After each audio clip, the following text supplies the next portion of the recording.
Noi nu ne mai pregătim pentru viitor, nu investim în educație. Ați văzut la testele PISA, țările OECD au scoruri negative față de ceilalți ani. Explodează însă și au crescut cei din Asia de Sud-Est și Japonia, da?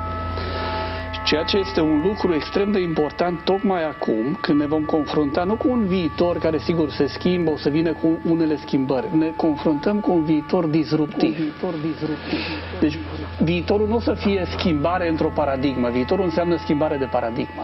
Apare inteligența artificială, nu știm unde o să ducă, schimbările climatice, slăbirea democrațiilor. Sunt lucruri foarte, foarte importante care vor schimba paradigma.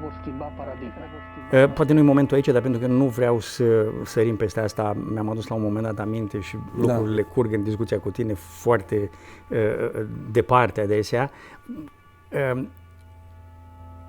Vreau să te întreb ceva despre momentul ăsta prin care am trecut relativ recent și sper să nu-l reedităm prea repede, al pandemiei. Da. Pandemia ne-a obligat să ne adaptăm metodele de predare, să facem lucruri online. Am aflat de la studenți care erau atunci studenți la Cluj că la Cluj imediat lucrurile din săptămâna următoare au trecut în online. Mulți dintre profesori și-au cumpărat pe bani proprii, propriul acces la platformele astea de tip Zoom și celelalte. Imediat, fără nicio sincopă, s-a trecut de la ceea ce știam până la momentul pandemiei la o formă de învățământ inițial online și apoi ulterior hibrid. Eu cred că trebuie să învățăm foarte multe din asta, dar chiar așa a fost atunci? N-a fost nicio sincopă, imediat s-a trecut? Nu a fost și să știi că a fost o mirare și pentru mine.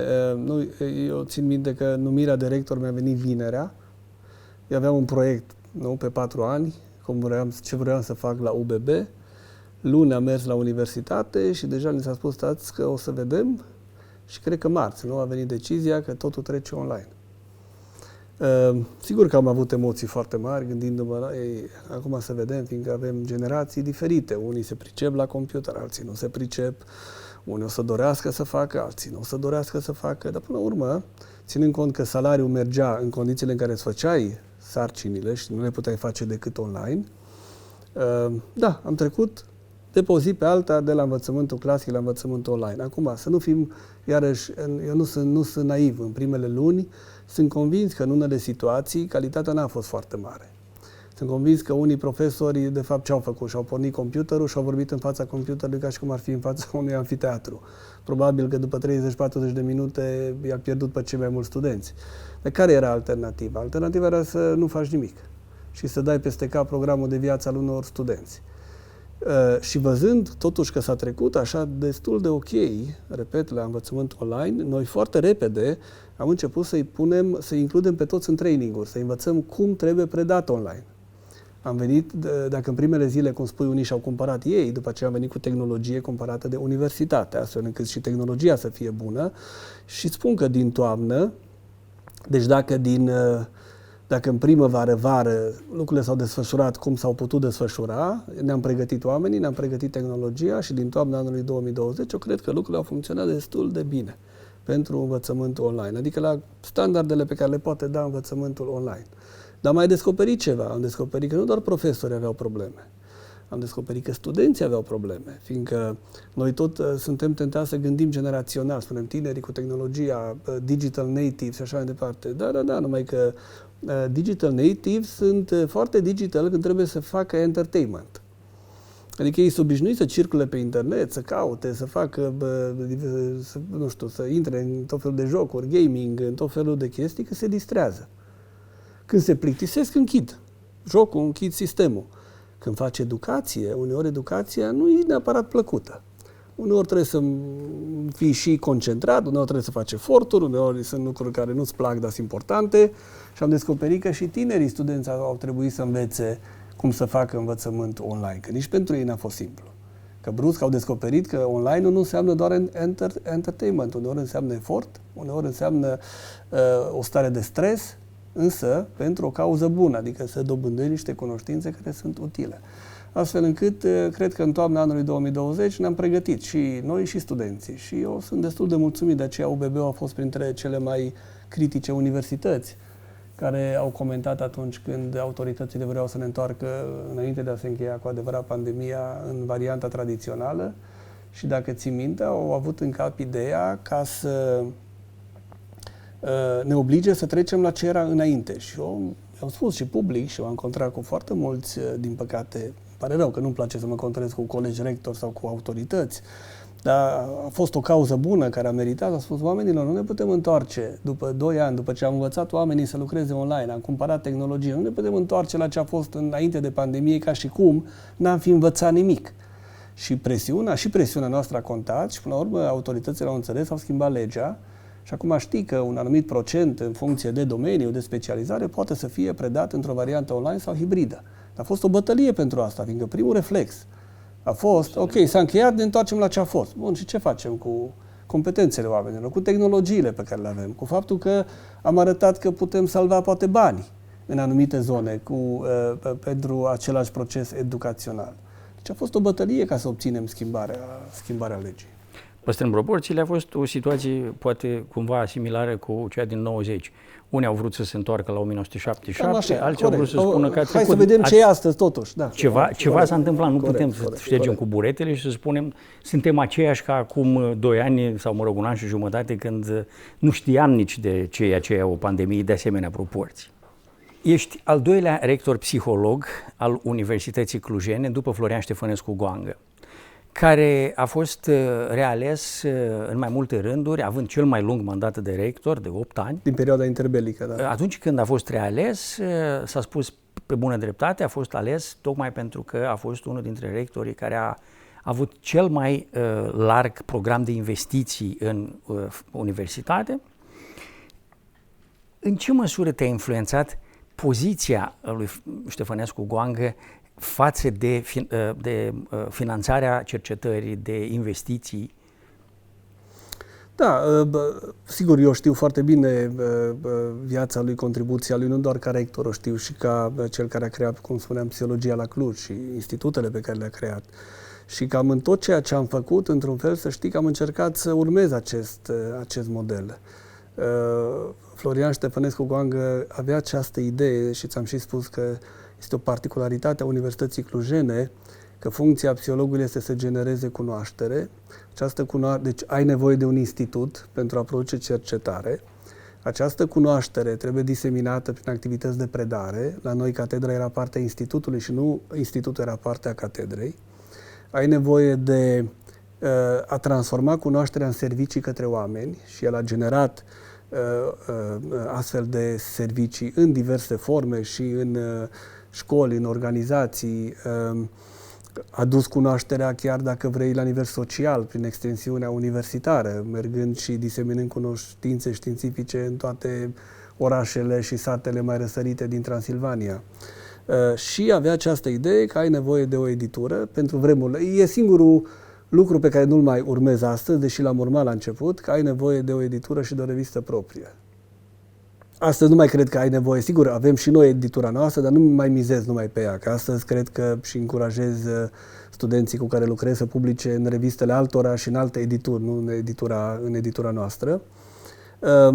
Dar a fost un model și când am organizat școala de psihologie clujană, exact așa am făcut-o. El avea un institut, am făcut un institut de psihoterapie. Era o catedră, am făcut catedra de psihologie clinică și psihoterapie. Serviciile le-am organizat prin clinica de psihologie, avem o editură, avem o revistă, iar la nivelul universității, da, și eu cred că și-am făcut și eu acest lucru, am alergat pe 2 căi, ca să spun așa. 1, să susținem oamenii buni și 2, să dezvoltăm infrastructura. UBB-ul a crescut foarte mult ca număr de studenți, ca număr de oameni, dar a rămas cu o infrastructură veche. Să spunem totuși ceva despre locul în care ne aflăm. Suntem în afara orașului, la Cluj Innovation Center, Da.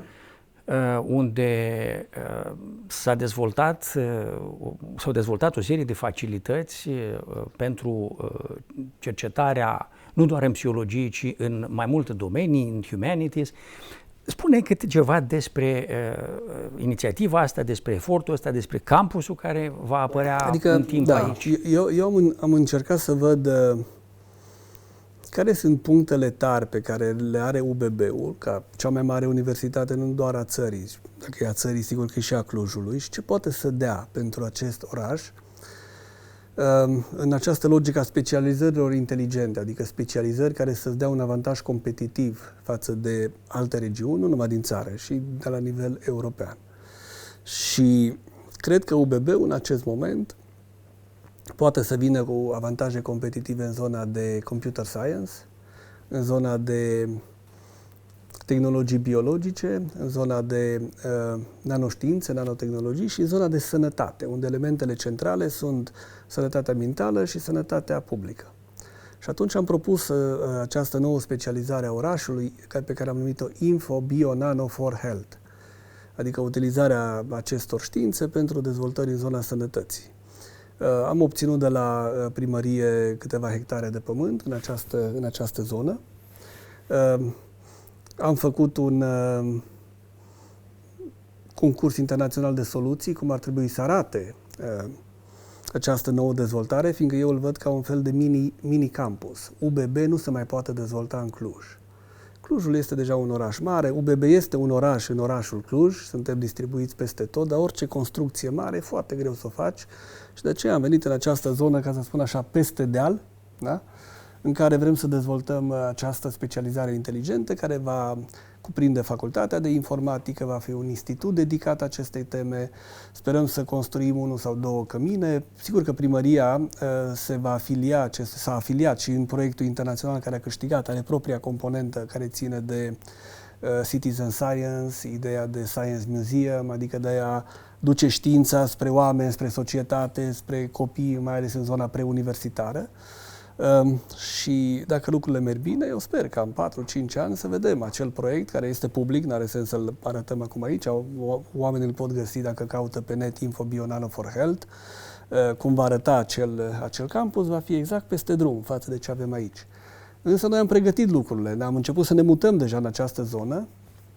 Este zona numită Cluj Innovation Park, în care sunt mai multe clădiri care au fost gândite de primărie în diverse proiecte europene, tocmai pentru a duce în același loc universități, firme, alți actori, pentru a-i face să se cunoască, să lucreze împreună, să producă lucruri inovative. UBB-ul are mai multe spații în această zonă. Spațiul în care ne aflăm este un întreg etaj, etajul 4, avem și zona de subsol, în care am încercat să venim cu elementele care chiar țin de ceea ce se cheamă inovație. De exemplu, în școala de arte și științe umaniste avem aici laboratorul dedicat componentei de Digital Humanities. În zona de științe sociale avem laboratorul dedicat temei legate de big data and machine learning, adică utilizarea învățării bazate pe mașină, ca să spun așa, din zona computer science pentru seturi foarte mari de date. În zona sănătății, în școala de sănătate, avem componenta de e-health, adică tot ce ține de sănătate și digitalizare. În zona de școală de științe avem virtual labs, adică avem o zonă în care laboratoarele de fizică, chimie, biologie sunt pe programe virtuale și simulez, de exemplu, tot felul de lucruri în ingineria chimică sau în fizică și așa mai departe. În zona de inginerie avem virtual engineering, iarăși tot aceeași idee de a avea programe prin care să putem simula o serie de procese care se întâmplă în structurile inginerești în lumea reală. Și asta este componenta pe care am dezvoltat-o aici. Psihologia are laboratorul legat de tehnologii inovative, în care folosim realitatea virtuală, roboții. Aici în spatele meu îl vedeți pe Nao, pe care l-am folosit și testat pentru diverse tratamente legate de tulburări de spectru autist. Și asta am încercat să facem aici. Deci am adus zona cea mai ca să spun așa, dinamică, inovativă din UBB în această zonă. Am adus-o, după cum vezi, împreună, adunând toate științele importante și ne pregătim să ne integrăm cu dezvoltările în următorii 4-5 ani cu noul campus UBB de aici, Info Bio Nano for Health. Imagine a world where every word ever written, every picture ever painted, and every film ever shot could be viewed instantly in your home via an information superhighway, a high-capacity digital communications network. What that would mean is you could transform your home into a mammoth interactive entertainment centre, with the odd stock exchange and shopping centre thrown in. It sounds pretty grand, but it all comes down to computers communicating. And in fact, that's already happening on something called the internet, that anyone in the world with a computer and a modem to connect it to a telephone line can subscribe to. There are over 20 million people connected up, and one person in particular I know is connected is the American President, Bill Clinton. And I know that because I used this computer to write to him today, and I've already got a reply from the White House, and here it is, right. Thank you for writing to President Clinton via electronic mail. The President is committed to integrating this dynamic medium into the White House. And it goes on to give some details of his government's policy to encourage the building of information superhighways.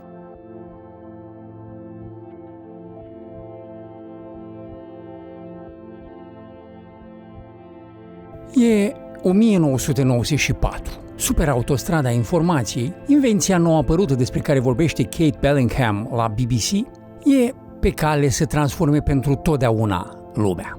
Devenită disponibilă comercial de numai câțiva ani, revoluționează deja modul în care e gândită și făcută cercetarea științifică. Apărută în 1990, printr-o extraordinară inovație de biofizică a echipei conduse de Seiji Ogawa la laboratoarele AT&T Bell din New Jersey, și făcut posibil la subiecti umani aproape simultan de echipele de cercetare de la Afinula Martinos de la Harvard, de la Minnesota, de la Wisconsin, de la Yale și de la Göttingen. RMN-ul funcțional revoluționase deja neuroștiința cognitivă, fiind prima metodă de neuroimagistică funcțională, complet non-invazivă, care permitea scanarea fără riscuri a participanților sănătoși și care dădea pentru prima dată șansa științelor cognitive să înceapă trasarea unei arhitecturi funcționale a creierului uman, cu mult mai puține constrângeri decât se reușise până în anii 1990. Tot atunci, deceniul creierului, inițiativa pornită în 1989-1990 de administrația americană a lui George Bush Senior, aducea finanțare masivă neuroștiinței în general și neuroimagistice funcționale în particular. Iar paginile jurnalelor științifice și ale presei generaliste începeau să fie tot mai populate de imagini cu creiere colorate care promiteau o revoluție în înțelegerea minții umane.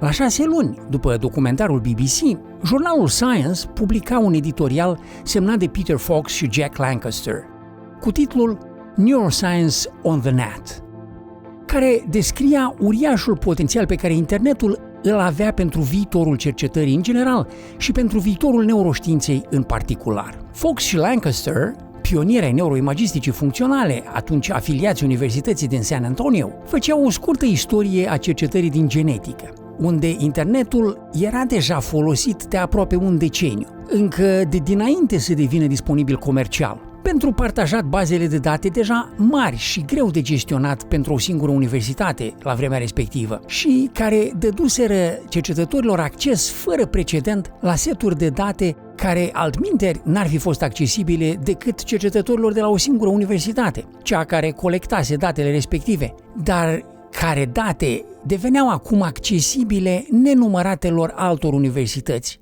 în mod gratuit.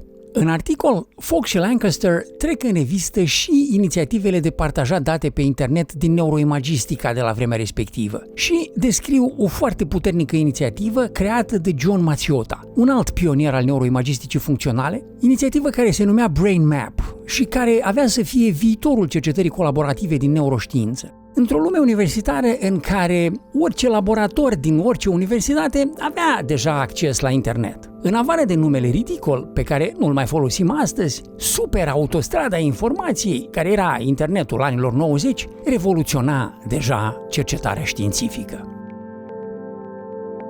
În aceeași epocă, la 10.000 de kilometri mai la est, la Facultatea de Psihologie din Iași, lucrurile arătau profund diferit. Așa cum își aduce aminte chiar Ștefan Boncu, decanul de astăzi al facultății, într-un editorial aniversar în 2018, în acea epocă, fiecare autor își dactilografia articolul pentru analele de pedagogie sau de psihologie. Abia prin 1994 s-a obținut un calculator 386. Îmi amintesc că în mai 1993 a fost oaspete al facultății profesorul Alain Clemens, de la Universitatea din Geneva, acum la Universitatea din Lausanne. Într-o reuniune de la sediul catedrei, ne-a cerut să-i facem o listă cu adresele noastre electronice și a constatat cu stupoare că puțini dintre noi abia știau ce semnificație are cuvântul e-mail. Resursele bibliografice pentru desfășurarea seminariilor erau extrem de sărăcăcioase. Existau doar cărțile apărute în perioada comunistă. Ne lipsea aproape cu desăvârșire accesul la revistele străine de psihologie. Colecția Journal of Personality and Social Psychology, de exemplu, se oprea la 1977 și, bineînțeles, nu era completă.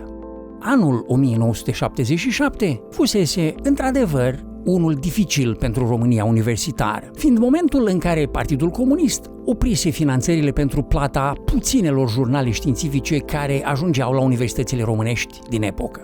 Cred că atunci a fost o acțiune pornită undeva de o idee, nu știu cine a emis-o, unde un amestec de informații pe care probabil diriguitorii le primeau prin servicii secrete, ce se întâmplă prin alte țări, și se gândeau în concentrarea sistemelor de informare în anumite centre mari, dar fără să se uite cu atenție că aceste chestiuni se desfășurau în anumite împrejurări și în anumite dotări materiale. Aici speculez și dorința de a arăta bine față de conducerea de partid și de stat, haide că facem noi economii mai mult decât se așteptau, și au decis să nu mai facă abonamente la reviste străine. Repet mereu acest exemplu, eu am fost șocat în 83, mergând la Lublin, văzând în condițiile în care era un regim special, militar, regimul Jaruzelski, da. În biblioteca de fizică erau 36 de titluri de revistă Vest.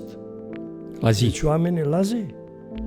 Deci oamenii știau ce înseamnă valoare și nu făceau rabat. La noi nu mai era nicio revistă de Vest. Erau numai din, din Uniunea Sovietică și din țările socialiste sau la schimburi. Ei, chestiunea asta a avut un impact major, această componentă noastră de a arunca vina pe alții. Dom'le, dacă nu avem ce citi, după aia a venit și restricția de curent electric, la ora 5 toată lumea merge acasă, au găsit o scuză pentru a nu se mai obosi prea tare pentru anumite lucruri.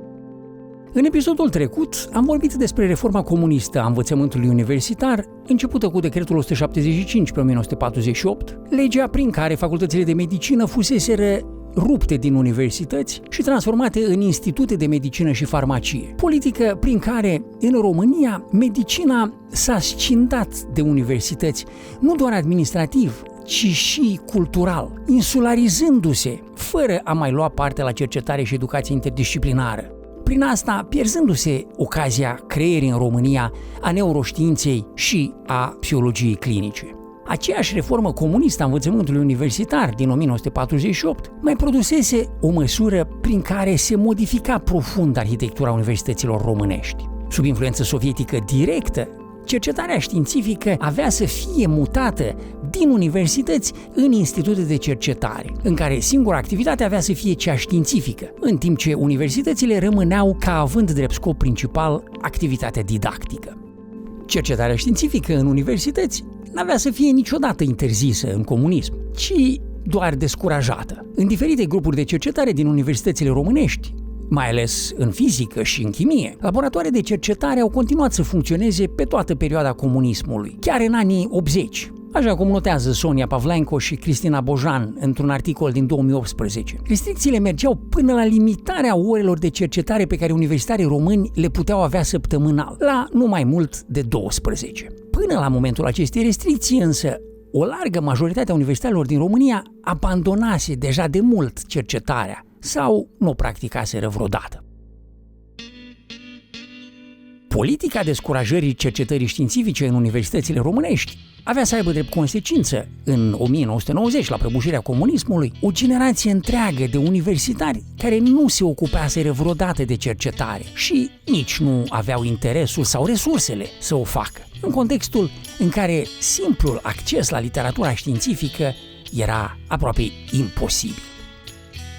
După 90 asistăm la alte fenomene foarte neplăcute în sistemul de cercetare, pentru că găsim 3 categorii de oameni din cercetare. Oameni care au hotărât să plece, au părăsit țara, alții au luat pe cont propriu, având anumite cunoștințe științifice și îndrăzneala, și cunosc persoane cu care am lucrat chiar, și au luat-o de la șurubelniță și la ora actuală sunt prosperi oameni de afaceri, pornind din cercetare. Iar alții, în general, oamenii mai comozi, oamenii care nu doreau să riște, au rămas în sistem. Unul care este motivat să facă cercetare științifică încearcă să descurce și în condiții foarte vitrege. E adevărat că performanțele lui s-ar putea să sufere pentru că nu are condițiile care să-i asigure o dezvoltare, hai să zicem, un cuvânt care nu-mi place, dar îmi sună acum, plenară. Dar această stare de lucruri a fost favorabilă pentru cei care au găsit o scuză. Și atunci s-au mulțumit cu poziția care o au, s-au mulțumit cu activitatea didactică care poate că aducea așa anumite satisfacții, cu siguranță, și a abandonat cercetarea științifică. Deci această ruptură de care spuneți dumneavoastră, clar că n-a fost benefică pentru învățământul superior. Universitățile străine, dacă au ajuns unde au ajuns, au ținut foarte mult cont de această simbioză și de această cooperare strânsă între activitatea didactică și cea de cercetare a oricărui profesor din o instituție de învățământ superior. Ori la noi, de vide tempera, s-a manifestat și prin această componentă de care spuneți.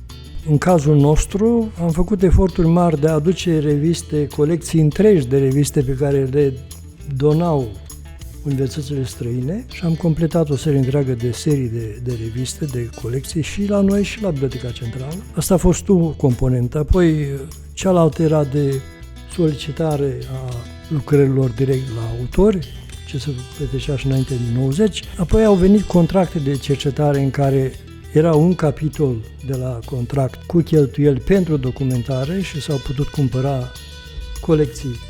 Dar făceai abonamentul pentru 1 an sau pentru 2 ani, cât era contract, sau 3 ani. Deci era sporadic acest sistem de finanțare și necoerent. Și într-adevăr a fost extrem de util, extrem de important pentru acei ani, mai ales pentru anii început, în anii 90, când universitatea, după o izolare de aproape completă timp de 10 ani, au plecat sute de profesori atunci. Da, s-a redeschis spre Europa. Am fost șocat la prima mea călătorie academică după 1990 să constat cât de diferite erau obiceiurile academice sau micile obiceiuri mărunte zilnice ale colegilor noștri din străinătate. Toți aveau agenda, toți lucrau după un program extrem de riguros, toți erau extrem de exacti în fiecare moment al zilei. Noi eram, evident, foarte boemi și moldoveni. În anii 1990, universitarii români puteau citi despre Neuroscience on the Net în jurnalul Science doar dacă le aducea cineva din străinătate drept cadou numărul respectiv al jurnalului. Dat fiind că acces la un abonament nu se punea problema să poată exista în România.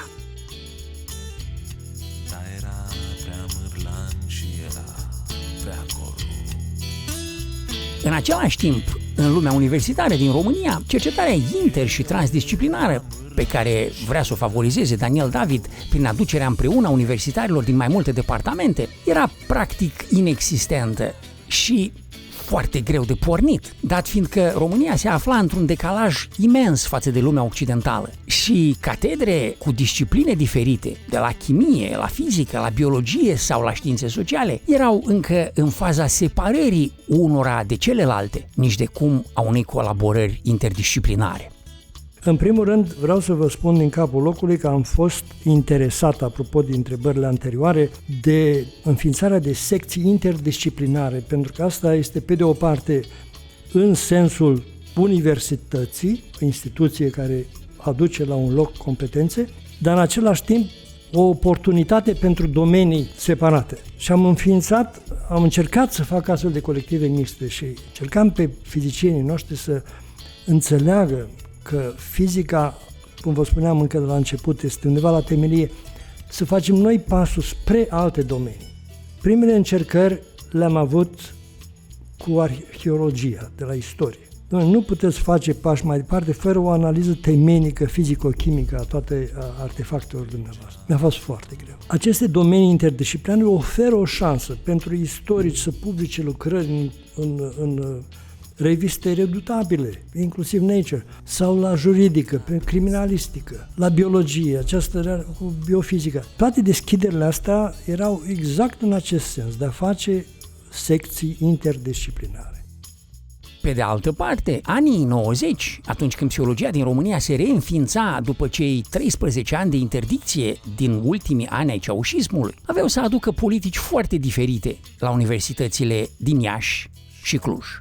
Vorbeam în primul episod de volumul coordonat de profesorul Ioan Radu, conducătorul de doctorat al lui Daniel David, care la 66 de ani, deja pensionar, coordona în 1991, imediat după reînființarea Facultății de Psihologie, editarea unui tratat de psihologie, în care scria un capitol despre neuroștiință. Publicarea volumului avea să fie doar un prim pas, dat fiindcă profesorul Radu coalizase deja un colectiv de cercetare cu care începuse lucruri la un al doilea volum, publicat 2 ani mai târziu, în 1993, un volum de statistică și analiza datelor, în care un tânăr, Mircea Miclea, scria pentru prima dată în România despre meta-analize, iar autorii descriau volumul astfel. În țările în care psihologia nu a trecut printr-o perioadă de restrângere severă, cum a fost la noi după 1975. Domeniul ei s-a îmbogățit și diversificat foarte mult. Între altele, s-a construit o nouă subramură, aceea a metodologiei psihologice și analizei datelor, care a devenit o specializare de înaltă tehnicitate. Facilitățile oferite de utilizarea computerelor au dus la o rafinare continuă a metodelor de lucru. Stăpânirea aparatului conceptual și de prelucrare statistică devine necesară nu numai în activitatea de cercetare psihologică, dar și în extragerea, respectiv prelucrarea datelor și elaborarea concluziilor unui studiu științific destinat documentării de rutină sau publicării. Până în 1995, colectivul de la Cluj publicase deja 5 tratate, care acopereau întreaga arie de interes a psihologiei la vremea respectivă. De la volumul generalist din 1991, la tratatul de statistică și analiză a datelor în 1993, la celebrul tratat de psihologie cognitivă al lui Mircea Miclea din 1994, la un volum de psihologie socială tot în 1994 și la un tratat la fel de important de psihologie organizațională al profesorului Horia Pitariu. Toate apărute înainte ca la Polirom, colectivul de la Iași să își înceapă abia în 1996 seria de publicații. Bibliografia colectivului de la Cluj e poate un aspect important de notat, având în vedere că, așa cum remarca și profesorul Aurel Stan, autor al mai multor volume de istoria psihologiei ieșene, până în 1990 au existat la Iași preocupări metodologice de slabă anvergură. Tot în același volum, profesorul Stan, în biografia dedicată lui Petre Botezatu, fondatorul școlii ieșene de logică, remarcă și comentariile critice făcute de el cu privire la limitele psihologiei românești, descriindu-le ca unul dintre rarele momente în care în psihologia românească a funcționat spiritul critic, aproape un aspect insular. O psihologie cu limite date de contextul istoric, izolată de regimul comunist, de literatura științifică internațională și de programe universitare, căreia îi lipsește un spirit critic, nu putea să aibă decât probleme cu sincronizarea la mediul academic occidental după 1990.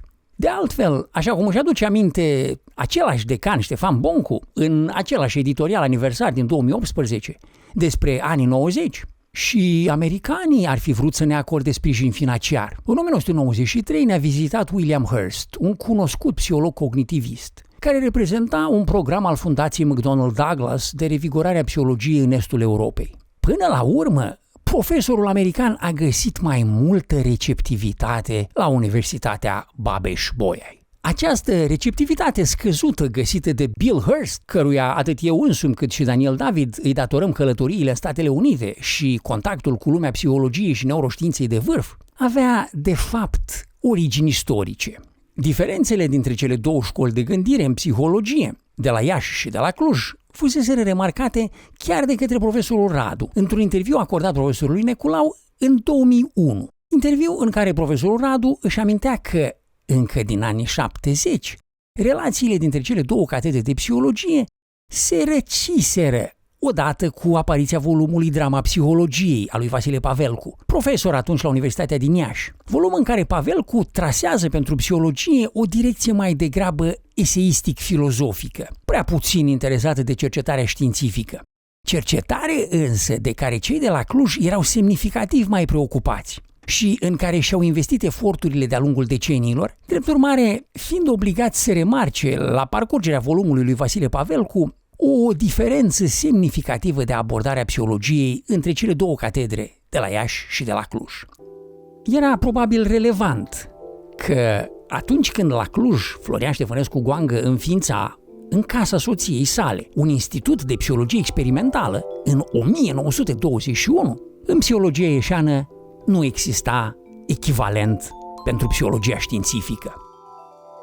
În 2020, când platforma Skyra exista deja de 9 ani, iar clădirea Avalon de cam 11 ani, tot Ștefan Boncu, decanul Facultății Ieșene de Psihologie începând din 2016, admitea la realegerea sa din 2020, așadar la aproape 30 de ani de la volumele colectivului de la Cluj, că transformarea profesorilor ieșeni în cercetători era și avea să fie în continuare sarcina cea mai dificilă pentru colectivul ieșean și că în acel moment, în 2020, în facultatea de la Iași, nici măcar nu exista o sală dedicată exclusiv testării participanților la studii psihologice, iar profesorii își iroseau timpul cu lucrări studențești aproape inutile, făcute doar să treacă o evaluare și să procure diploma candidatului.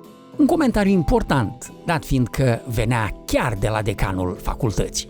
În Statele Unite, după încheierea deceniului creierului în 2000, Daniel David ajunsese cercetător postdoctoral la New York, în vremea a ceea ce a fost deceniul comportamentului, o inițiativă similară deceniului creierului, pornită în 2000 de Asociația Psihologică Americană. O campanie de finanțare și de popularizare a psihologiei științifice, al cărui parțial produs e și Castele de nisip, scrisă la intersecția frustrantă a lumii deceniului creierului și a deceniului comportamentului cu lumea românească, în care miniștrii educației care încercau să aducă reforme occidentale în universități aveau mari probleme în a le implementa, iar cercetarea științifică rămânea în continuare, în mare parte, o utopie. Efectele separării cercetării de universități, impusă de reforma din 1948, se văd până astăzi, la 2 decenii de la apariția Castelelor de nisip, atunci când educația, dar și psihologia practică din România au decalaje care par din ce în ce mai mari față de științele cognitive occidentale. Iar super autostrada informației, care revoluționase știința în anii 90, e pentru mulți studenți români, așa cum remarcă și Daniel David, metodă de divertisment, nu de documentare științifică. Ce altceva m-a măcinat stadiul practicii, unde sunt mult mai defetist decât eram acum 4 ani. Nivelul practicii în România este execrabil, toate sondajele pe care le văd și s-au mai făcut arată că nu stăm deloc bine, sunt foarte pesimist că vreodată o să ieșim de acolo. Evident, poți oricând să dai din număr, să zici, ăia care sunt buni, știi cum, întotdeauna pică în picioare, întotdeauna să le meargă bine. Deci mulțumesc foarte mult, mie merge bine, pieriți în mizeria voastră, adică poți să pui problema și așa. Nu cred că e modul corect de a pune problema, dar sunt mult mai pesimist la momentul ăsta că ceva se poate schimba. E foarte mult populism, e foarte multă demagogie, sunt foarte multe interese care s-au construit în ultimii 16 ani de când există Colegiul Psihologilor. Am convingerea că aia e o instituție toxică. Din păcate n-am reușit să o reformăm, cu siguranță că am făcut și noi multe greșeli. De 16 ani de când s-a fondat, n-a fost an lăsat de la Dumnezeu să fie fără scandal acolo și în continuare așa vor fi lucrurile. Deci așa vor fi lucrurile, fiindcă e o arhitectură greșită care îndeamnă la scandal. Și asta m-a măcinat, trebuie să spun, dar sunt mult mai distanțat la momentul ăsta de zona respectivă. Adică pur și simplu zic, nu poate fi nu așa poate fi rezolvată. Poate fi rezolvată în alte modalități, dar nu cum am abordat. Ce alte modalități? Măi, e greu și nepopular, dar o să o spun răspicat. Când ai o masă critică de incompetență, schimbarea nu mai poate fi generată în mod democratic. Da? Adică în momentul în care din 100 de oameni, 90 sunt lipsiți de competență, schimbarea către competență nu va fi făcută niciodată prin vot popular.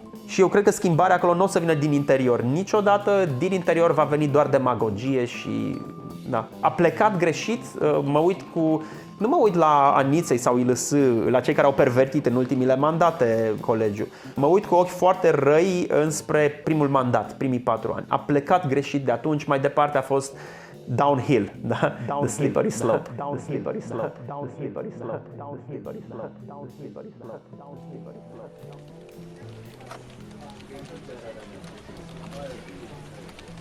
You want a full reference number? 646. Line out first. Walk there.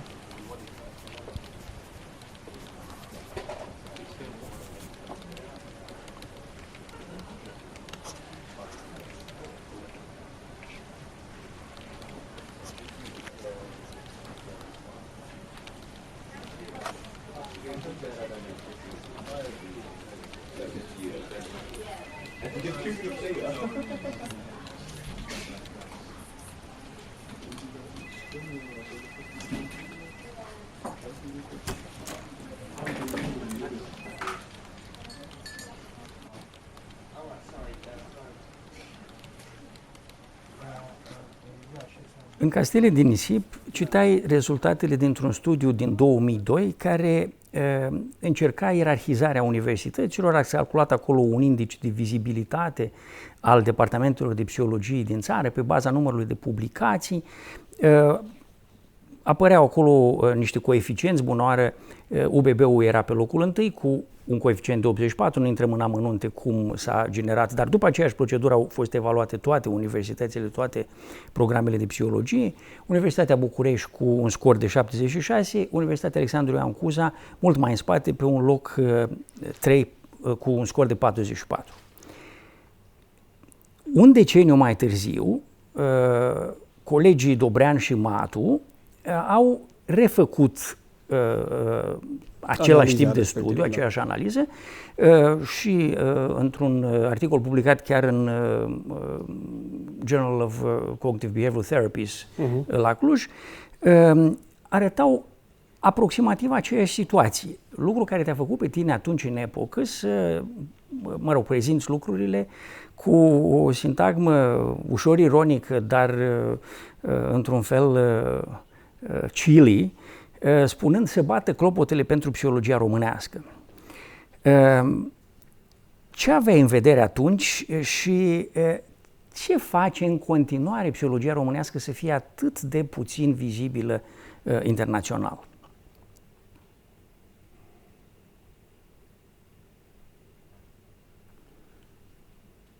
Colegii... Hai să ne amintim cum s-a început.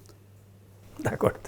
În 1990 am reluat psihologia în marile centre academice tradiționale, da? Ca să le iau în ordine alfabetică, București, Cluj, Iași. Dar reluarea acestor programe s-a făcut într-o logică diferită, după mine. Acum, sigur că probabil o să discut și cu colegi din celelalte centre, poate au o altă perspectivă. Eu am această perspectivă pe care o validez cu date și cu informații. La Cluj, modelul a fost un pic diferit, în sensul că profesorul Radu, despre care am mai discutat, a adus dintre foștii profesori care funcționau atunci când a fost desfințată psihologia în universități în 77, dar a adus și mulți oameni tineri noi, care au fost trimiși în străinătate să studieze și care au fost chemați să aplice la Cluj ceea ce era actual atunci. În celelalte centre, logica a fost diferită. Mai degrabă s-au adus foarte mulți profesori dintre cei care erau în 1977 și internaționalizarea n-a fost atât de puternică. Astfel încât în timp ce psihologia de la Cluj a început să publice după paternurile care existau la nivel internațional, adică și cărți și capitole, dar am început să publicăm articole de cercetare, articole indexate, Web of Science și așa mai departe. În celelalte centre, de foarte multe ori, accentul a rămas pe cărți, capitole și de multe ori cărți, capitole în edituri din România, care nu treceau cu adevărat un peer review foarte riguros de fiecare dată. Venea o personalitate de la, Iași sau de la București și vrea să scrie o carte, nu era o recenzor care să spună, domnul profesor, aici nu e ok, aici nu e actual, aici trebuie schimbat. Dacă vrea profesorul să publice așa, cam așa o publica, da? Și chestia asta a continuat foarte mulți ani. De aceea, în 2003, când eu am făcut analiza respectivă, s-a văzut, era această diferență. Pentru Cluj a fost într-un fel și mai simplu, nu numai că s-a conectat la ce era actual atunci. Noi am mai discutat despre asta. Clujul avea din start, din 1919, fundalul experimental. Adică noi consideram că trebuie să faci cercetări experimentale înainte să spui ceva. Psihologia ca știință empirică, mai degrabă. Ca știință empirică. Și atunci publica mult mai ușor și articole. Și decât dacă aveai o abordare mai literară sau mai filozofică, atunci scriai cărți și capitole de obicei despre tema de psihologie. Noi, venind cu studii și cu dotări de laborator, scriam articole. De aceea au fost aceste diferențe. La un deceniu, sigur, până în 2003, mai că înțelegeam cam de ce se întâmplă acest lucru, fiindcă era foarte important să fie avut oameni care au fost în străinătate și care au venit și au generalizat practicile de acolo. Internetul nu era încă atât de puternic, conexiunea, rețelele sociale nu existau încă în forma care există astăzi. Dar am fost un pic mirat pentru un deceniu, da? Adică 2003, 13, 14, 15, fiindcă deja eram internaționalizați. Aveai acces la baze de date internaționale, puteai să te uiți cam ce se publică, nu știu, în marile universități, care e profilul internațional al psihologiei și de aceea am spus că încă am rămas prea mult în logica veche. Adică noi n-am încercat să ne ancorăm cu toate programele de psihologie în bunele practici internaționale ale psihologiei. Am asigur, astăzi, dacă fac o evaluare, cred că lucrurile s-au mai schimbat. Cel puțin în marile centre academice, cred că lucrurile încep să meargă mai bine. Mă gândesc, s-a dezvoltat un grup foarte puternic la Timișoara, care publică bine, au cercetări, granturi, publică internațional. La București există un grup puternic care lucrează empiric. La Iași trebuie să-mi spui tu. Știu câțiva colegi care publică articole internaționale. Mă gândesc la Ticus, spre exemplu, sau, mă rog, alții din zona voastră. Merită de refăcut calculul ăsta în 2023, Probabil că stăm ceva mai bine, deși cred că ierarhia nu se schimbă. Probabil că nu, dar s-ar putea ca diferențele să nu mai fie atât de mari. Că în 2003 erau chiar diferențe foarte mari. Eu cred că acum începem în centrele academice tradiționale să funcționăm mai bine. Mai sunt lucruri de îmbunătățit, cu siguranță, dar e mult mai bine decât în 2003 sau 2013. Deci găsești că principalul motiv al acestui ecart a fost tradiția. Modul în care s-a reluat psihologia după Revoluție, eu așa cred. Fiindcă unii au dorit să se reconecteze la psihologia modernă de atunci, alții au dorit să reia unde au lăsat-o în 77. Și eu țin minte, și tu ții minte, la primele conferințe, erau amândoi studenți sau preparatori, tineri, nu? La primele conferințe naționale de psihologie, clujenii erau cam criticați așa și împiși în cors de ceilalți, spunând că lăsați-ne cu abordările astea experimentale și cu cognitivismul și behaviorismul, că robotizați oamenii, ignorați aspectul. Ții minte discuția? Cam asta erau. Adică ceilalți aveau o abordare mai filozofico, literară, existențială asupra psihologiei, care iarăși era o paradigmă, nimeni nu spune, dar nu mai era la nivel internațional paradigma dominantă. Nu mai reprezenta setul de bune practici. Nimeni nu spune să nu fi făcut așa ceva, că nu toată psihologia trebuie să fie, ca să spun așa, experimentală, dar când psihologia totuși experimentală reprezintă paradigma dominantă la nivel internațional, tu să te încăpățânezi, să faci ceva ce era poate valabil în urmă cu 20 de ani, nu cred că a fost o decizie înțeleaptă. Citat. Adesea viața științifică românească pare să fie o conspirație constantă a pigmeilor pe fundalul mitului mioritic. Profesioniști de talie internațională sunt tratați în țară ca niște curiozități care trebuie marginalizate sau izolate pentru a nu ne aminti mereu de micimea noastră. Deși adesea ambiția feroce a pigmeilor depășește capacitatea lor intelectuală și profesională, solidaritatea lor este extraordinară, iar mijloacele folosite sunt de o ingeniozitate bolnavă atunci când au deblocat valori. Așadar, cât crezi că în continuare se datorează conspirației unor asemenea pigmei nivelul de performanță științifică, mai mult sau mai puțin redusă, a psihologiei românești? Cred că mai există zone, dar cred că nu mai sunt atât de puternice. Nu uita că am scris asta într-o carte publicată în 2003, deci probabil analiza se baza pe date deja din 2002-2001, nu? Ca să publici în 2003. Atunci eram în faza schimbărilor de paradigmă. Într-adevăr, era lupta paradigmatică conform lui Thomas Kuhn. Cred că mai există pe alocuri, dar nu mai cred că este răspunsul sau nu mai cred că este mecanismul principal. Repet, probabil mai există, dar nu cred că e mecanismul principal. Cel puțin în Cluj, cu siguranță nu este. Nu mai ține diagnosticul. Celelalte centre... Te gândeai inclusiv la Cluj când spuneai? Da, sigur, totdeauna luptele au fost și la Cluj au fost lupte. Profesorul Radu a fost cel care... șansa noastră a fost care? Că cel din poziție de putere, în prima fază, susținea schimbarea paradigmei. Dar lupte au fost și la Cluj și perspective vetuste au fost și la Cluj, doar că n-au fost atât de puternice și n-au putut ocupa pozițiile de putere. Celelalte centre au mai ocupat pozițiile de putere. Astăzi, cred că, repet, încă unii dintre colegii noștri nu înțeleg cum funcționează psihologia la nivel internațional, nu cunosc foarte bine, sau dacă se conectează cu psihologia la nivel internațional, se conectează cu psihologia alternativă la nivel internațional. Acum, hai să fim cinstiți, și la nivel internațional găsești niște abordări vetuste, găsești institute de psihoterapii de care mai bizare și mai ciudate. Dar dacă te uiți la marile universități ale lumii, te uiți la curriculum din zona de psihologie de acolo, te uiți, spre exemplu, la granturile care se dau în domeniu pe ce teme, îți dai seama că lucrurile alea bizare, care or fi având institute și mai au și reviste proprii, nu reprezintă mainstream-ul, sunt totuși secundare. Ori unii dintre noi încă suntem ancorați în acele lucruri secundare internațional și încercăm să le prezentăm în țară ca fiind mainstream. Cred că asta este încă o problemă în anumite zone. Tot în Castelii de Nisip spuneai, sigur... Acum realizez ce dur am fost în 2003, dar ții minte că au fost lupte puternice în care era vorba de schimbare de paradigmă. Atunci a fost, schimbăm paradigma sau nu o schimbăm? Ascultându-te pe tine, îmi dau seama că au fost cuvinte dure, da?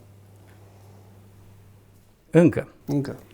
Obsesia pentru un număr mare de cărți de autor are influențe negative asupra procesului de predare.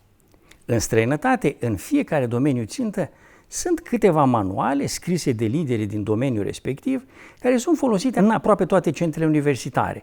Adesea liderii sunt de la universități de prestigiu, precum Columbia, Duke, Harvard, Stanford, Yale. Având cultul valorii, profesorii de la celelalte universități utilizează manuale cu elemente de start pe care, sigur, le îmbunătățesc cu contribuțiile și lucrările proprii. La noi în țară însă, fiecare titular de curs de psihologie clinică își scrie propriul manual, forțându-și studenții să-l învețe. Adesea ei nu-și citează colegii din țară care au scris anterior pe această temă, sau, dacă preiau totuși ideile acestora, uită să-i citeze. Trebuie să-ți mărturisesc aici că mie mi s-a reproșat constant că nu am un propriu suport de curs și că mă încăpățânesc să utilizez consecvent și substanțial Castelii de Nisip în activitate de predare a psihopatologiei. Rămâne peisajul universitar autohton unul format din ceea ce câteva paragrafe mai încolo numeai stele de iar Maroc, care au studenți de public captiv? Eu cred că da. Deci, uite, dacă legat de ce spuneam înainte, lucrurile s-au mai schimbat, legat de acest aspect, cred că s-au schimbat foarte puțin. Noi încă avem această idee ca fiecare titular de curs să scrie o carte, un manual pentru cursul respectiv. Cred că unele comisii la CNATCO au încă această cerință, ceea ce este o foarte mare greșeală.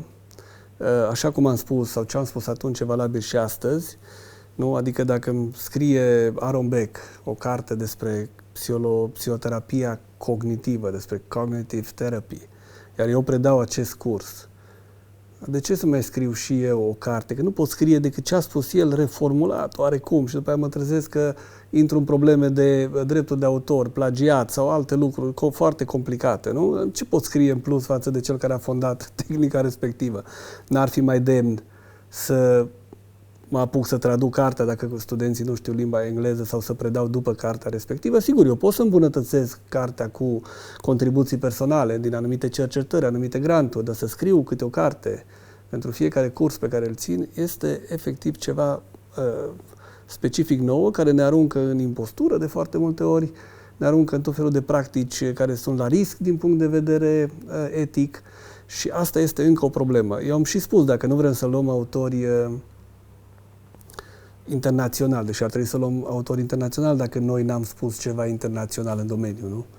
Bun, dar măcar, haideți să vedem, marile universități din țară, nu? S-ar fi putut pune la masă titularii cursurilor, de exemplu, de psihologie clinică, să se apuce să scrie un singur manual, toți 4 sau 5, și să avem un manual de referință. Același manual să fie predat și la Cluj, și la București, și la Iași, și la Timișoara, sau în alte centre importante unde avem psihologie. Și după aia fiecare să-l coloreze cu aspectul specific legat de cercetările pe care le fac în laboratoarele lor și așa mai departe. Încă n-am ajuns nici măcar acolo. Au încercat. Cred că acum 1 an sau 2 s-au pus unii colegi din centre diferite să scrie un manual. Nu mai țin minte în ce domeniu. Țin minte că cred că ori l-am recenzat, ori am făcut introducerea și chiar am spus chestia asta, că uite, din 2023, când mă plângeam de lucrul ăsta, cred că e primul manual de acest tip pe care îl văd, dar nu e nici de cum o practică generalizată. Mare lucru, pentru că ai putea fi acuzat de tendințe din astea, să zicem, care ar fi trebuit să fie depășite, că îți dorești un manual unic, acum când toată lumea vrea manuale alternative de liceu, eu spus că fiecare. pot să fie 2-3 manuale din care să selectezi. Și la nivel internațional n-ai un singur manual de Introduction to Psychology sau de, nu știu, Handbook of Clinical Psychology. Dar nici n-ai în fiecare universitate, pentru fiecare curs, cât un manual scris de profesorul respectiv. Ai câteva 10, 15, 20 de manuale în America, că totuși e o țară mare, din care după aceea tu selectezi cel pe care îl consideri mai bun. Ai invocat mai devreme un moment din 2004, când Conferința Națională de Psihologie, care se ținea din 2 în 2 ani, fusese la București, a fost după aceea la Cluj, a fost și pe la Iași. În anul acela se ținea la Călimănești. Da. În pregătirea ei am schimbat câteva mail-uri și îmi scria atunci așa: îmi pare sincer rău că nu vei ajunge la Călimănești. Era bine să fim mai mulți din generația noastră ca să avem un cuvânt de spus. Prea multe lucruri neprofesionale se întâmplă ca să le lăsăm în voia sorții. Iar dacă acum, la început, nu impunem niște standarde clare, nu vom mai putea face nimic mai târziu. Ziceai în 2004 asta. Era o epocă în care nu exista Colegiul Psihologilor. Și atunci am scris acest e-mail către tine și către alții din generația noastră, pentru că se punea problema la Călimănești constituirii Colegiului Psihologilor din România. Se punea problema organizării profesiei și era foarte important să nu lăsăm organizarea profesiei să se facă tot după standardele din 77, da? Și să fie organizată după standardele din 2004. Ăsta a fost motivul pentru care am spus, trebuie să mergem acolo și trebuie să ne batem pentru a impune niște standarde, a participa în diverse comisii, a participa la alegeri, să vedem dacă ne aleg sau nu colegii, dar nu are sens să lăsăm pe alții să ne organizeze profesia care nici nu înțelegeau cum este organizată la nivel internațional. Da. Între timp a apărut colegiul și în 2021 Dragoș Iliescu, care a funcționat o vreme ca președinte de comisie, cum ai fost și tu la Comisia de Psihologie Clinică, el cred că a fost la Comisia de Psihologie Organizațională, declara psihologia românească nereformabilă. Are un podcast. Tu însuți în 2003, în Castele de Nisip, păreai să nu-ți faci iluzii, chiar spui, nu am iluzii că poți schimba ceva semnificativ numai prin această lucrare, prin carte. Cât crezi că s-a reușit din transferul ăsta de expertiză pe care îl visai tu, îl doreai tu, al celor tineri, a celor care fuseseră în străinătate, văzuseră ce e acolo, și cât crezi că are dreptate Dragoș Iliescu apropo de nereformabilitatea psihologiei românești, cel puțin acele instituționalizate prin colegiu? Da, deci aș face această diferență. În psihologia academică, a spune că în marile centre academice lucrurile merg spre bine. Cred că acolo lucrurile funcționează bine. Până la urmă, Dragoș, nu, fiindcă l-ai pomenit, este directorul școlii doctorale la București. Florin Sava a fost director de departament, directorul școlii doctorale. La Timișoara. La Timișoara, la voi la Iași aveți oameni din totuși generațiile noastre oarecum. La Cluj cred că lucrurile s-au schimbat chiar spectaculos. Deci în zona academică cred că lucrurile merg spre bine. Nu vreau să spun că în toate centrele lucrurile merg bine și nici că la noi în toate disciplinele lucrurile merg bine, dar în general a mers în direcția bună.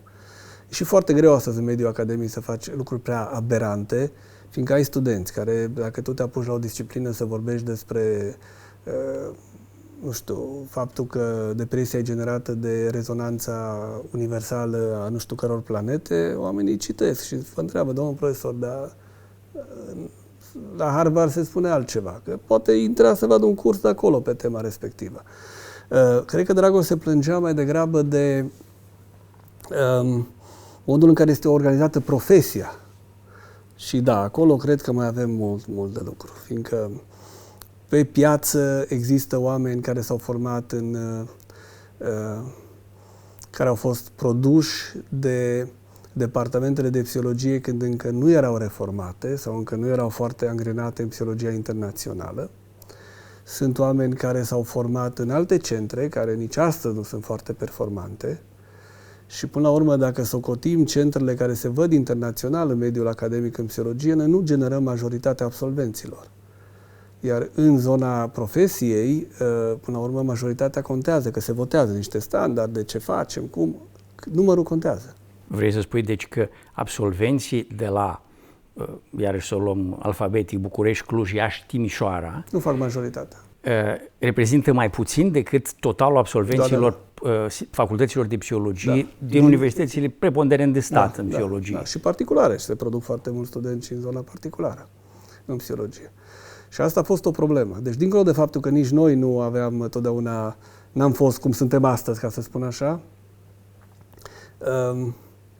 în profesie mai avem mult de lucru. Sunt încă multe abordări care ar trebui să nu existe, ar trebui să avem alte standarde. Eu văd bătălia și discuțiile. Sigur că nici nu au fost foarte bine gândite, că unii au venit să impună o nouă paradigmă, negândindu-se că paradigma nu poate fi aplicată retroactiv. Uite, de exemplu, discutam dacă poți să fii psiholog specialist fără masterat. Este absurd în lumea de astăzi să te gândești că cineva poate să fie psiholog specialist fără să aibă un master. În Statele Unite nu te poți numi psiholog dacă n-ai doctorat. Deci nu vorbesc de master, vorbesc de doctorat. Da? Aici noi vorbeam de masterat. Sigur că dacă n-a fost prezentată bine ideea asta și unii colegi care deja existau pe piață, lucrează de foarte mulți ani și n-au masterat, au făcut 3 ani, 4 ani sau poate 5 ani, dar n-au master, s-au simțit amenințați de chestia asta. Pe bună dreptate, nu poți să pui un om care lucrează 25 de ani să vii să schimbi regulile, să le aplici retroactiv, să spui, sorry, tu ai o clinică foarte bună, ești un psiholog practician foarte respectat, dar știi, de azi trebuie să ai masterat în domeniu. No, du-te și fă un masterat la 60 de ani. Deci a fost o greșeală, fiindcă nu așa trebuia să... Deci ar fi trebuit să ne batem, să spunem, da, nu se poate psiholog fără masterat, dar eventual de acum încolo și să vedem ce facem cu, nu numai cu cei care practicau, și cu cei care erau implicați în programe de formare, că foarte multe asociații fac programe de formare ca alternativă la masterat. Ce le dăm la schimb? Că nu poți, repet, să vii cu o regulă care aruncă în aer o practică și niște interese, zic eu, nu nejustificate neapărat economice. Da? Și cred că n-am fost foarte înțelepți. Aici am avea de lucru. Cum venim cu această idee că nu poți să fii psiholog specialist fără masterat, dar să-i facem pe toți psihologii sau majoritatea să înțeleagă că spre direcția asta trebuie să mergem și ce au cei de până acum să nu piardă. Fiindcă altfel va fi foarte greu într-o lume care devine tot mai ambiguă și mai complicată. Au apărut consilieri de dezvoltare personală, consilieri de cuplu, ca profesii alternative. Ca profesii alternative făcute într-un an, 6 luni, 9 luni și așa mai departe. Vor apărea curând și colegii ale acestor profesii. Corect. Va fi foarte greu să mergi și să spui că tu vrei să ai un salariu comparabil cu salariul medicului.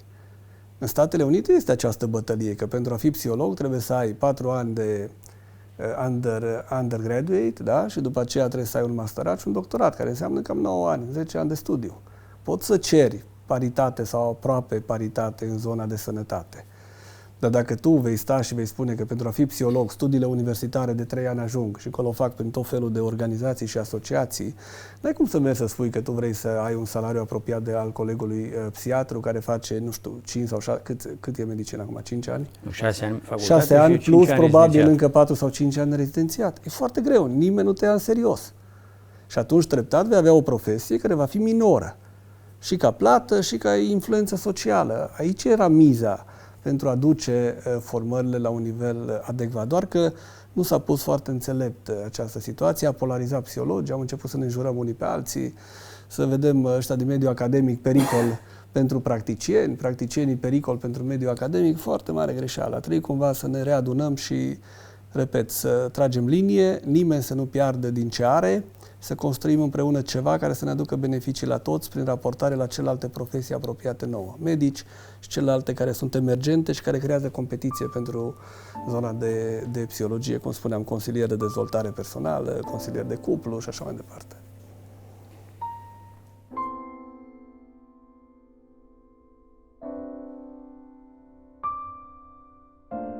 So one way that the goal of cognitive neuroscience is sometimes framed is as linking molecules to mind. The idea is that when we engage in cognitive functions, there's these sort of mental processes that we can't see that are happening in our head. Those ultimately rely on the activity of neurons in our brain, which we can sometimes measure. And then ultimately those bottom out in sort of, biological, metabolic, molecular processes happening in our brains. So one way to think about the problem of mapping minds to molecules is, on the one hand, we have these mental functions that we're interested in, but we can't see. So things that psychologists talk about like memory retrieval. The only way we can try to get a handle on those things is by having people perform psychological tasks and observing their behavior on those tasks. So for example, I might show individuals a set of pictures and then give them a task where they are shown individual pictures and have to say, is that picture old or new? Did you see it before or not? And then what we can do is indirectly observe brain activity while they're performing that task. We see their behavior directly, we see their brain function indirectly using tools like functional MRI. Now, the design of an fMRI study is challenging for a number of reasons. One of them is that the magnitude of the fMRI signal on its own is not meaningful. It's not as we're not measuring a quantitative signal that has a particular unit. We're basically measuring kind of an arbitrary signal. So the only way we can look for activity is to compare signal between different conditions and look for relative differences, and look for relative differences, and look for relative differences, and look for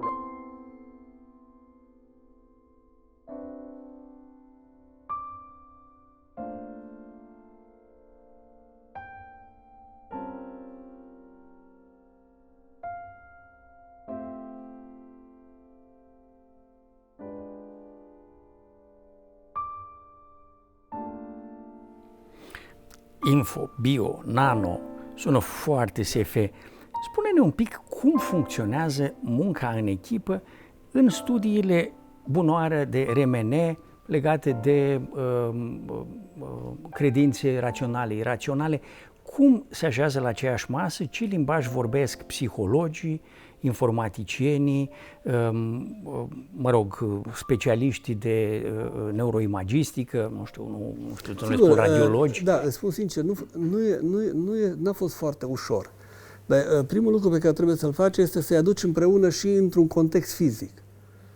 Așa cum știi, este balconul ăsta lung aici, în care sunt laboratoarele pe care le-am menționat, oamenii se întâlnesc, încep să vorbească, tu cu ce te ocupi, tu ce faci, oare n-am putea lucra împreună? În programul de științe cognitive pe care îl avem la UBB, evident că, deși este în domeniul psihologiei, avem cursurile, nu doar de neuroștiințe, oricum neuroștiințele făceau parte din zona asta de științe cognitive, am readus inteligența artificială și programarea, care era menționată la începuturi, dar treptat s-a pierdut, că era foarte greu pentru cineva care lucra, care era și psiholog, să facă și inteligența artificială sau programare, nu?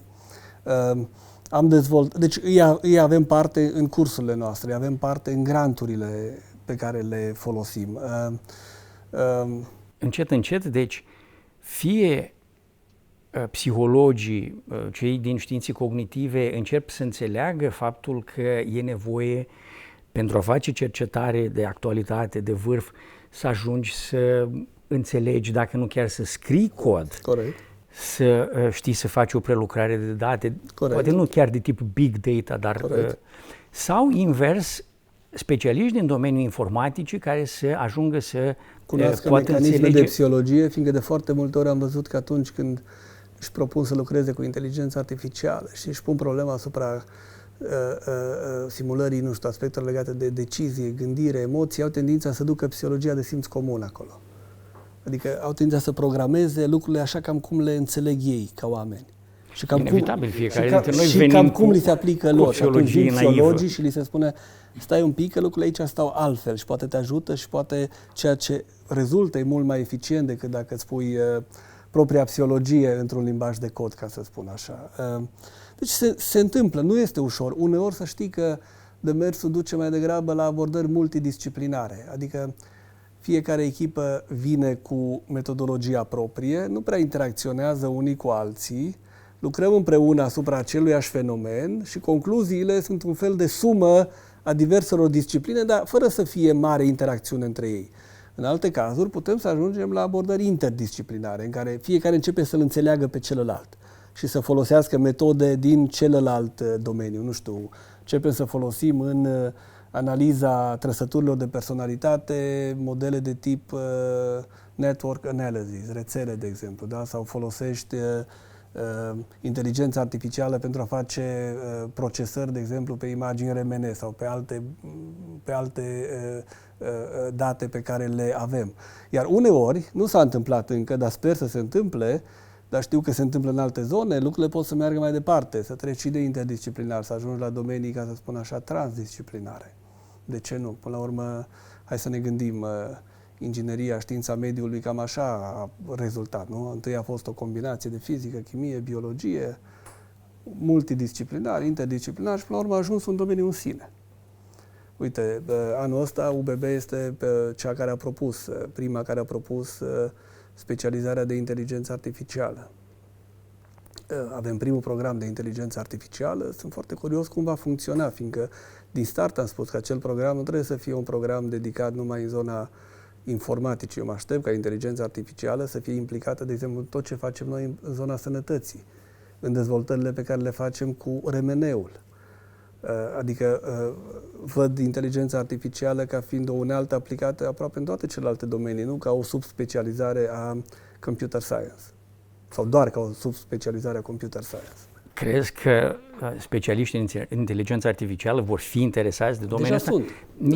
Mie mi se pare că totuși drumul până la întâlnire nu e la fel de ușor sau la fel de greu pentru fiecare. La Cluj, cum ți se pare drumul bunoară de la humanities către inteligența artificială sau dimpotrivă? Da, sau dimpotrivă, va ajunge mai lesne un psiholog să scrie cod sau va ajunge mai lesne un informatician să să citească teorii de psihologie cognitivă? Eu cred că trebuie să lucreze în echipă. Psihologul nu va scrie cod ca un informatician, poate să știe elemente de bază, nu? Dacă ne gândim la chiar unele programe pe care le folosim deja, nu? În statistică. R-ul, da?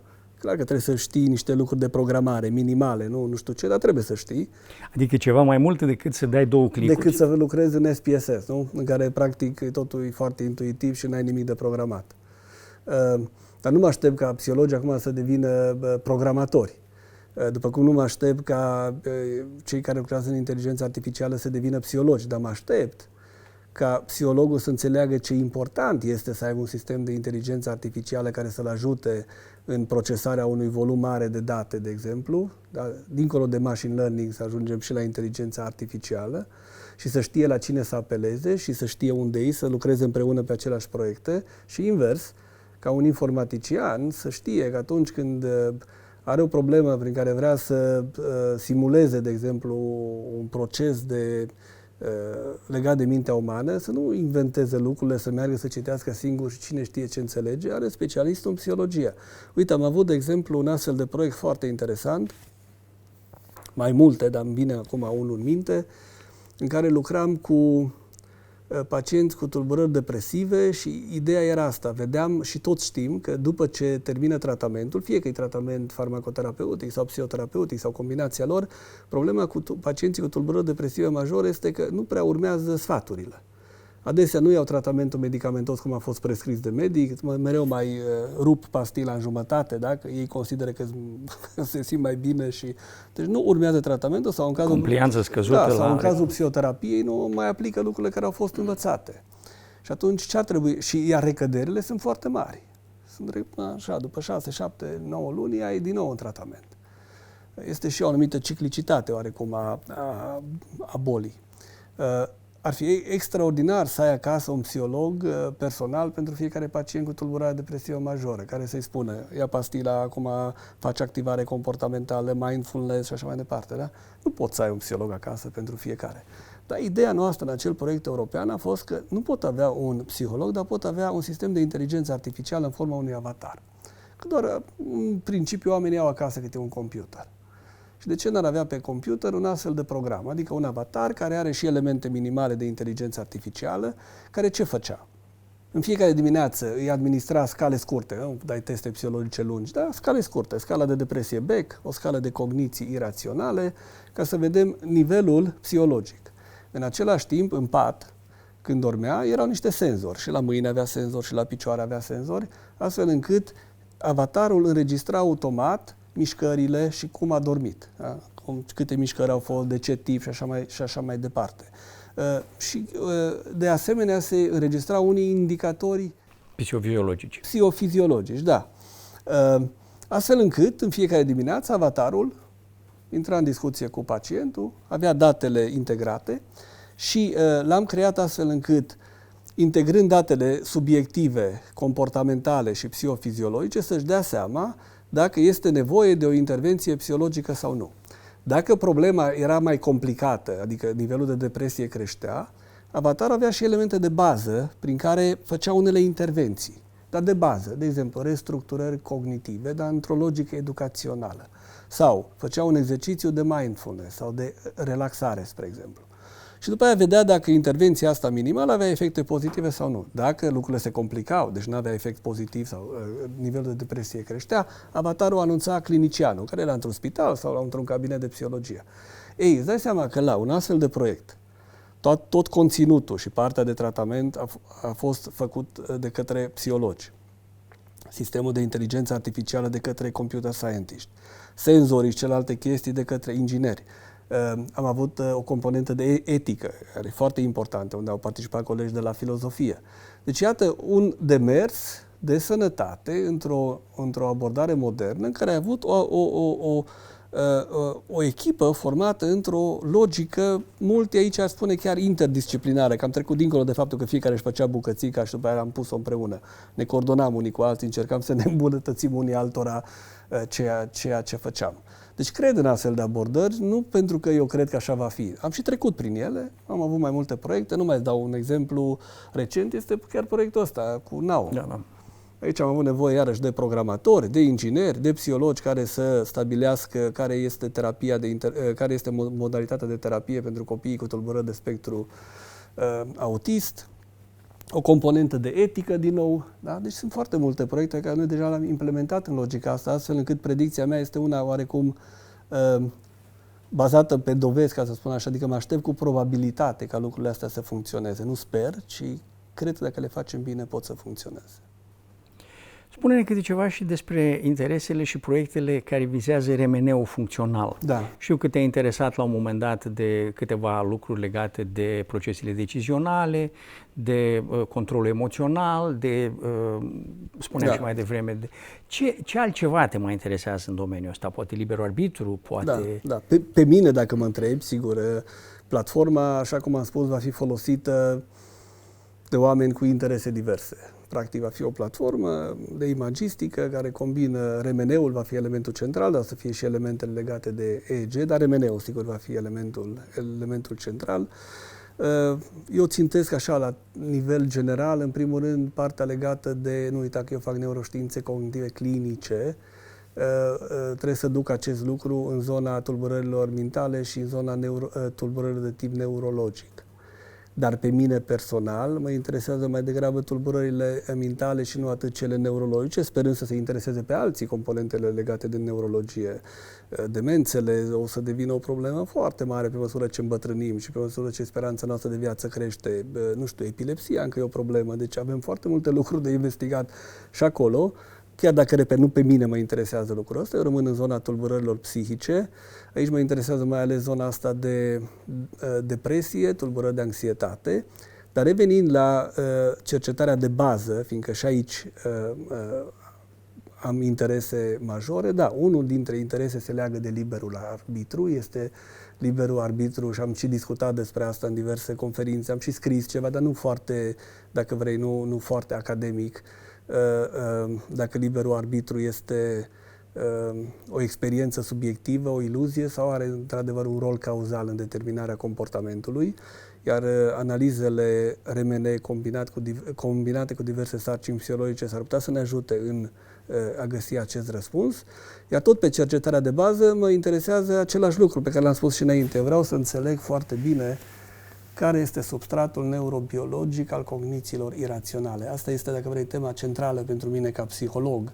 Și în cariera mea asta a fost tema centrală, fiindcă eu știu că cognițiile iraționale sunt asociate cu probleme comportamentale, cu vulnerabilitate la boală și cu diverse boli. Și atunci vreau să înțeleg mecanismele cognițiilor iraționale la toate nivelurile, de la nivel cultural, și avem studii prin care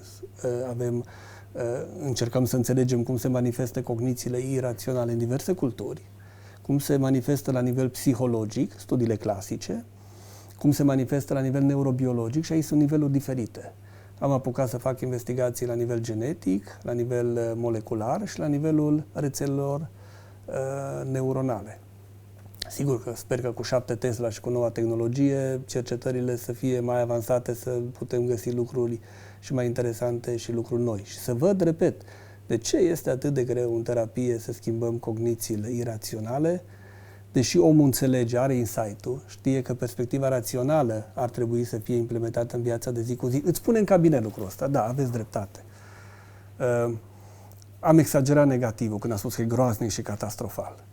Într-adevăr, perspectiva trebuie să fie că e un lucru rău, foarte rău, teribil de rău, dar trebuie să cauți soluții să ies din asta. Și ți-o spune, o înțelege, când merge în viața de zi cu zi, din nou catastrofează. Da? Și întrebarea este cum le schimbăm. Deocamdată, neuroștiințele mă pot ajuta să găsesc tehnici psihologice mai eficiente, dar de ce nu? Eu sper că odată cu dezvoltările astea care apar în zona neuroștiințelor legate de implanturi în creier, de ce nu, odată ce înțelegi care e substratul neurobiologic, să nu poți ataca cognițiile iraționale, nu doar psihologic, ci și neurobiologic direct. Asta este o miză foarte mare pentru viitor. Ai fost în vara asta la Martinos Center Institute, la Boston, locul unde practic s-a născut la început de ani 90 neuroimagistica funcțională. Cu ce proiecte te-ai întors de acolo? Cu ce...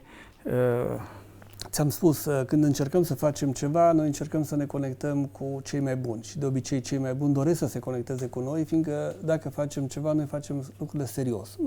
Nu spunem mai mult decât putem să facem și facem ceea ce facem foarte, foarte serios. Deci, pe mine m-a interesat în primul rând un parteneriat cu ei pentru a învăța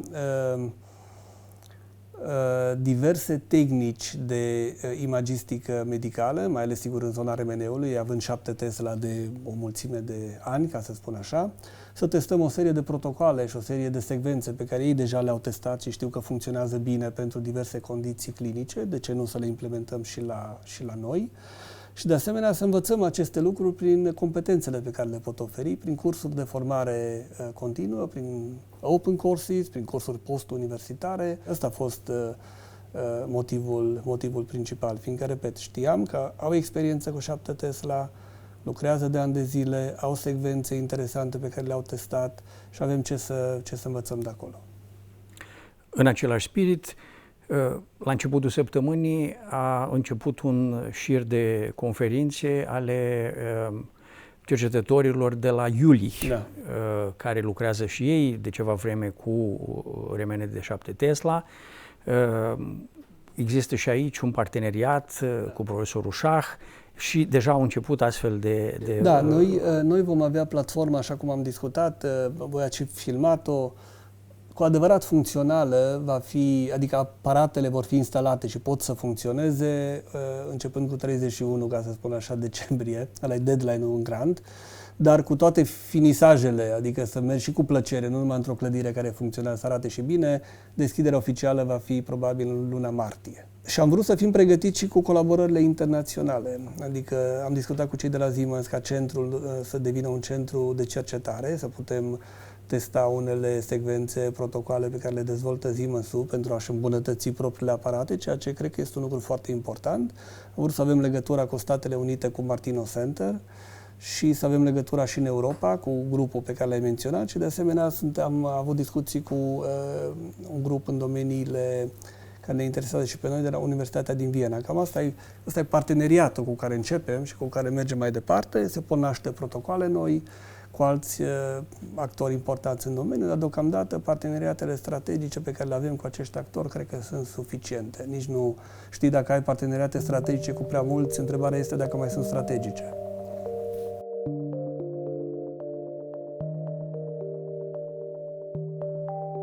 People like to make fun of phrenology, right? Many of you are familiar with phrenology. This is this thing that people did in the 18th century.